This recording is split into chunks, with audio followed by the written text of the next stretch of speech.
Assalamualaikum warahmatullahi wabarakatuh. Saya Rivena Mupangga, kelas C jurusan Ilmu Komunikasi. Di sini saya akan menjelaskan materi bab 7 yaitu ulasan buku atau resensi.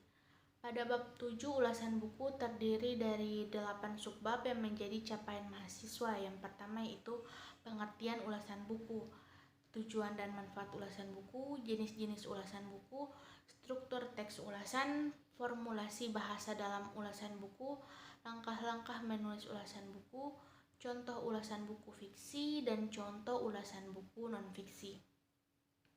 Yang pertama yaitu pengertian ulasan buku. Secara etimologis, kata ulasan berasal dari bahasa Latin revider atau recenser yang berarti melihat kembali, menimbang, menilai, atau mengevaluasi.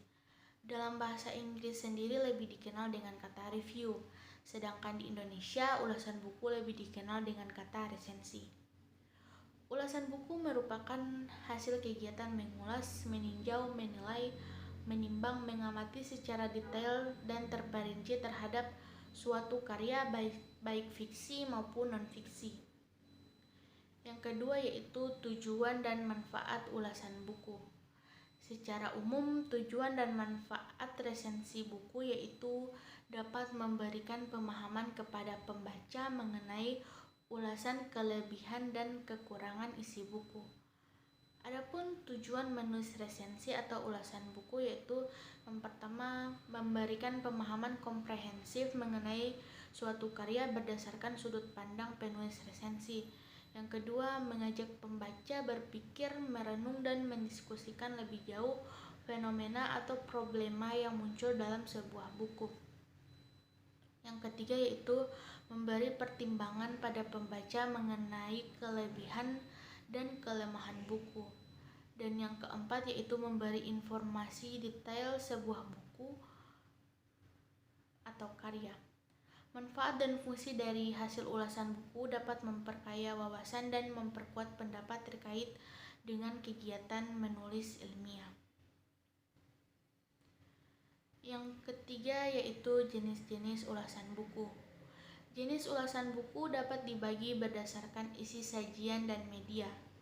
Teks ulasan berdasarkan isinya dibagi menjadi beberapa jenis. Yang pertama yaitu teks ulasan informatif. Teks ulasan ini berisi tentang gambaran singkat atau umum tentang sebuah buku. Yang kedua yaitu teks ulasan evaluatif. Teks ulasan ini lebih banyak menyajikan penilaian tentang isi buku atau hal-hal yang berkaitan dengan buku. Yang ketiga yaitu teks ulasan informatif evaluatif.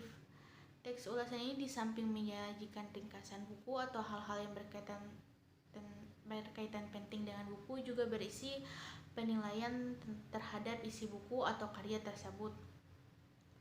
Selain dari ketiga jenis teks ulasan tadi, terdapat pula teks ulasan deskriptif dan teks ulasan kritis.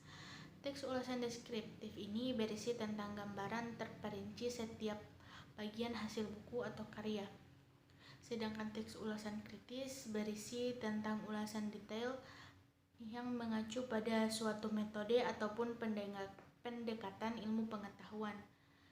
Teks ulasan ini juga dibuat secara objektif dan lebih kritis. Yang keempat yaitu struktur teks ulasan.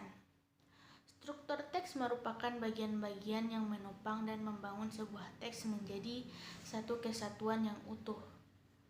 Adapun struktur teks ulasan terdiri dari yang pertama itu identitas. Pada bagian ini diuraikan informasi berupa judul penulis, tahun penerbit, dan lain-lain suatu karya yang ingin diulas. Identitas berfungsi untuk memberikan deskripsi tentang wujud fisik buku beserta ciri-cirinya. Yang kedua yaitu bagian orientasi, berisi paparan umum tentang buku atau karya yang akan diulas. Yang ketiga yaitu tafsiran isi, berisi penafsiran dan pandangan presensi mengenai isi buku yang akan diulas. Yang keempat yaitu bagian evaluasi.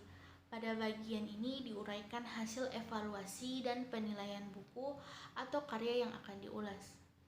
Yang kelima bagian rangkuman. Pada bagian ini penulis memberikan ulasan penutup yang berisi berisi kesimpulan isi buku tersebut dengan mengemukakan kembali keseluruhan opini pada teks. Yang kelima yaitu formulasi bahasa dalam ulasan buku.